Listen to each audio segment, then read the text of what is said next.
of silence. In restless dreams I walked alone, narrow streets of cobblestone.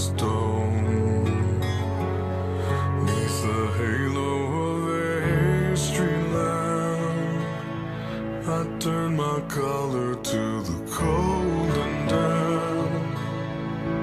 When my eyes were stabbed by the flash of a neon light that split the night and touched the sound of silence.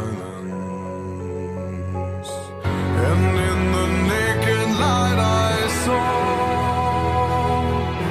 10,000 people, maybe more.